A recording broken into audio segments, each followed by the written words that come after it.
Hello everyone, स्वागत है आप सबका हमारे यूट्यूब चैनल फार्मा सॉल्यूशन अड्डा में। फ्रेंड्स, आज के इस वीडियो में हम डिस्कस करने वाले हैं ट्यूबरकुलोसिस के बारे में।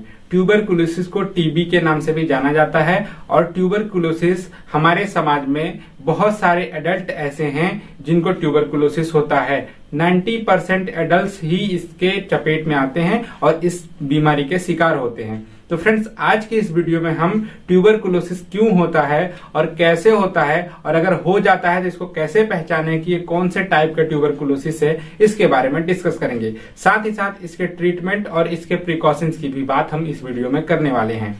तो अगर आप हमारे चैनल पर नए हैं तो हमारे चैनल को सब्सक्राइब कर लें, ताकि ऐसी ही डिजीज से रिलेटेड ढेरों सारी वीडियोस हमारे चैनल पे हैं, उसे आप देख सकें और नए बीमारियों को लेके हम जब वीडियो बनाएं तो उसका नोटिफिकेशन आप तक जरूर पहुंचे। तो चलिए स्टार्ट करते हैं आज का वीडियो। फ्रेंड्स, टीबी एक लंग्स को अटैक करने वाली बीमारी होती है। टीबी में हमारे दोनों लंग्स सबसे ज्यादा इफेक्ट होता है उनपे और उनके एयरवेज पे, यानी हमें सांस लेने में दिक्कत और बहुत सारी खांसी भी आती है। तो टीबी होने के बाद टीबी कैसे फैलती है और किन किन व्यक्तियों से हमें फैल सकती है टीबी, इसके कारणों के बारे में हम सबसे पहले डिस्कस करते हैं और टीबी का एक संक्षिप्त में पहले परिभाषा जान लेते हैं कि टीबी होता क्या है। तो फ्रेंड्स, टीबी जो होता है वो एक बैक्टीरियल इन्फेक्शन होता है जिस बैक्टीरिया का नाम है माइकोबैक्टीरियम ट्यूबरकुलोसिस। माइकोबैक्टीरियम ट्यूबरकुलोसिस नामक एक बैक्टीरिया होता है जो हमारे इम्यून सिस्टम में या हमारे बॉडी के सिस्टम में हमेशा प्रेजेंट होता है, लेकिन उसकी एक लिमिटेड क्वांटिटी होती है जिसकी वजह से वो हमें कोई हार्मफुल इफेक्ट नहीं देता और हमारा इम्यून सिस्टम, हमारा रोग प्रतिरोधक क्षमता उसे हमेशा दबा के रखता है। लेकिन कुछ रिस्क फैक्टर्स हैं, कुछ ट्रिगर्स हैं जो इसको एक्टिवेट करते हैं और हमारे लंग्स को हानिकारक असर पहुंचाते हैं और हमें बीमार करते हैं। और ये जो रिस्क फैक्टर हैं वो इस बैक्टीरिया को बहुत ज्यादा एक्टिवेट कर देते हैं, जो कि हमें बहुत ज्यादा हार्मफुल इफेक्ट देता है। फ्रेंड्स, जो ट्यूबरकुलोसिस होता है वो 3-4 कारणों से इसके जो माइकोबैक्टीरियम ट्यूबरकुलोसिस जो बैक्टीरिया है वो ज्यादा ट्रिगर होता है, ज्यादा एक्टिवेट होता है, जैसे कि फ्लू और कॉमन कोल्ड। ये सब बेसिक जो छोटे छोटे सिम्टम्स हमें पहले देखने को मिलते हैं, ये इसको ज्यादा ट्रिगर करते हैं। तो थोड़ा सा हम डिस्कस कर लेते हैं इसके बारे में। फ्रेंड्स, ये टीबी जैसा कि मैंने बताया कि लंग्स को इफेक्ट करने वाला सबसे खतरनाक बीमारी है और ये किसके थ्रू स्प्रेड होता है? माइकोबैक्टीरियम ट्यूबरकुलोसिस नामक बैक्टीरिया के द्वारा ये फैलता है। और अगर इसको ट्रीट ना कराया जाए तो ये लंग्स के साथ साथ हमारे ब्रेन को और हमारी स्पाइन को भी ये बहुत ज्यादा इफेक्ट पहुंचाता है। ब्रेन में भी ट्यूबरकुलोसिस का इन्फेक्शन हो सकता है। बैक्टीरिया जो होता है माइकोबैक्टीरियम ट्यूबरकुलोसिस, मैंने बताया कि ये दो चार कारण हैं जिनकी वजह से ट्रिगर होता है, जैसा कोल्ड, फ्लू, जो कि टीबी को कॉज करने में सबसे ज्यादा इसको ट्रिगर करते हैं। और इसके मोड ऑफ ट्रांसमिशन की बात करें तो एक व्यक्ति से दूसरे व्यक्ति में कैसे फैल सकता है, जैसे कि नॉर्मल मोड ऑफ ट्रांसमिशन इसके कफ, स्नीज, टाक, लाफ, यानी आपके कम्युनिकेशन के थ्रू, यानी आप किसी से बात कर रहे हैं, किसी से हंस रहे हैं, किसी से बात करते हुए छींक दिए, आप खांस दिए, तो भी ये टीबी एक व्यक्ति से दूसरे व्यक्ति में ट्रांसमिशन इसका हो जाता है। तो अब बात करते हैं इसके टाइप्स की कि अगर टीबी हो गया तो कौन से टाइप का टीबी हमें हुआ है, या किसी पेशेंट को अगर टीबी है तो कौन से टाइप की टीबी है उसे ये हम पहचानते हैं। ट्यूबरकुलोसिस 2 टाइप का होता है, यहाँ बोर्ड पे भी मैंने लिख रखा है, लेटेंट टीबी और एक्टिव टीबी। अब थोड़ा सा इनके बारे में डिस्कस कर लेते हैं कि लेटेंट टीबी क्या होता है और एक्टिव टीबी क्या होता है। फ्रेंड्स, लेटेंट टीबी में क्या होता है कि जो सिम्टम्स हैं वो हमें नजर नहीं आते, यानी कि टीबी की कोई भी सिम्टम्स आपको नजर नहीं आएंगे, लेकिन जो बैक्टीरिया है उसका इन्फेक्शन आपके बॉडी में रहेगा।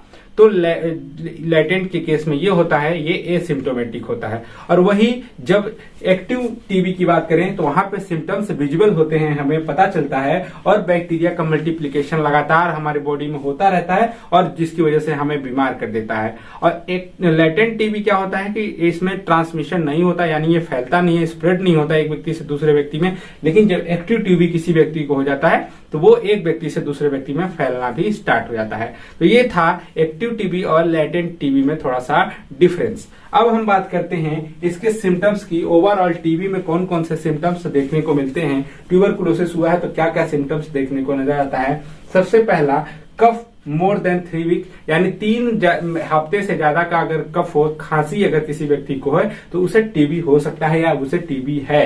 अगला चेस्ट पेन, उसके सीने में दर्द होगा और कफिंग ऑफ ब्लड्स, यानी कि जब वो खांसेगा तो उसमें उसके खांसी के साथ साथ उसे मुंह से उसके ब्लड आएगा। फीलिंग टायर्ड ऑल टाइम, यानी उसे हर समय थकान लगी रहेगी, उसे एकदम थका थका लगेगा हमेशा। नाइट स्वेट, यानी जब वो सोएगा या रात जब भी होगी तो उसे क्या होगा, बहुत सारे स्वेटिंग, यानी उसे पसीना होना स्टार्ट हो जाएगा। ये सबसे बड़ा सिम्टम्स है। अगर रात में किसी को पसीना हो रहा है सोते समय बहुत ज्यादा, तो क्या है, टीबी के सिम्टम्स हैं।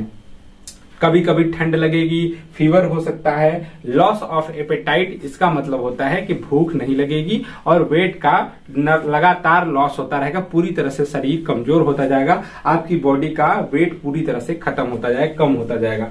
कुछ रिस्क फैक्टर्स हैं जो इस टीबी को क्या करते हैं, ट्रिगर करते हैं, इस बैक्टीरिया को ट्रिगर करते हैं। कुछ रिस्क फैक्टर की वजह से भी ये टीबी हो जाती है, जैसे कि अगर किसी व्यक्ति के कांटेक्ट में अगर आए तो टीबी हो सकता है। किसी के फैमिली में किसी व्यक्ति को टीबी है तो उसे एक व्यक्ति से दूसरे व्यक्ति में फैलने में टाइम नहीं लगेगा। हेरिडिटरी, यानी अनुवांशिकता के थ्रू भी अगर किसी के फादर को है तो उसके बेटे को भी हो सकता है और उसके घरों में और किसी को उसके खानदान में हो सकता है। ये 3-4 रिस्क फैक्टर हैं। स्मोकिंग रिस्क फैक्टर इसका सबसे बड़ा है। अगर जो स्मोक करते हैं, सिगरेट वगैरह पीते हैं, उनके लंग्स ज्यादा कमजोर होते हैं और उनमें टीबी होने की संभावना ज्यादा होती है।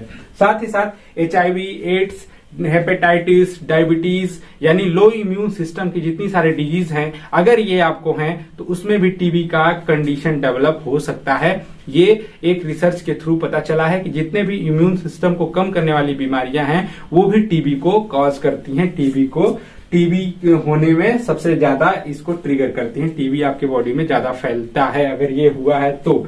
अब बात करते हैं इसके डायग्नोसिस की, यानी अगर जांच करवाया जाए तो कौन कौन से जांच हैं। देखिए, जांच के बारे में तो हमें ज्यादा नहीं पता, लेकिन हम आपको सजेस्ट करेंगे कि 2-3 टेस्ट हैं। एक स्किन के थ्रू टेस्ट होता है इसका, और ब्लड टेस्ट होता है। तीसरा चेस्ट का एक्सरे होता है। चेस्ट के एक्सरे को देख के डॉक्टर आपको बताएंगे कि चेस्ट में यानी कि लंग्स में कोई इन्फेक्शन वगैरह है तो वहां पे वो विजिबल हो जाता है, पता चल जाता है। अब बात करते हैं इसका ट्रीटमेंट की। ट्रीटमेंट में फ्रेंड्स, इसका ट्रीटमेंट बहुत लंबा चलता है। आपको भी पता है कि टीबी इतनी जल्दी ठीक होने वाली बीमारी नहीं है। अगर आपको लेटेंट टीबी है तो लगभग 9 मंथ इसका इलाज चलेगा, और अगर आपको एक्टिव टीबी है तो इसका 6 से 12 मंथ इलाज चलता है।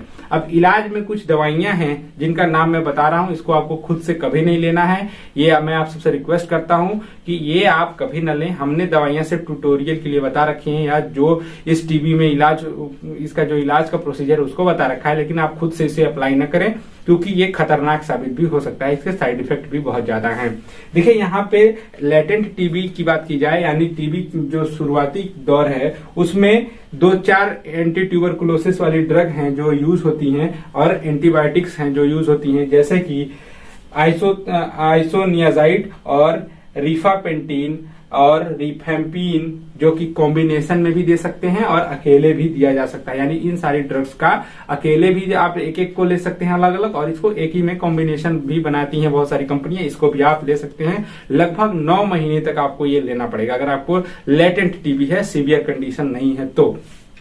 अब बात करते हैं, अगर टीबी एक्टिव कंडीशन में आ जाए, यानी बहुत ज्यादा मल्टीप्लिकेशन हो जाए बैक्टीरिया का आपके बॉडी में, बहुत ज्यादा टीबी का जो बैक्टीरिया उसका ग्रोथ हो जाए, और साथ ही साथ आप बहुत ज्यादा वीक हो जाएं और टीबी पूरी तरह से सब पूरे बॉडी में इन्फेक्शन हो जाए, यानी कि बहुत सीरियस कंडीशन हो जाए, तब क्या करते हैं, तब देखिए यहाँ पे 1-2 दवाइयां चेंज होती हैं, जैसे कि इथेम्ब्यूटॉल, आइसोनियाजाइड और पायराजाइनामाइड और रिफेम्पिन फॉर 6 to 12 मंथ। यानी इतनी सारी ड्रग्स हैं, जैसे कि ये मैंने बताया, इथेम्ब्यूटॉल और आइसोनियाजाइड और पायराजिनामाइड और रिफेम्पिन, इन सारी ड्रग्स को अकेले और कॉम्बिनेशन के साथ डॉक्टर प्रिस्क्राइब करेगा, और लगभग 6 से 12 मंथ तक इसका इलाज चलता है।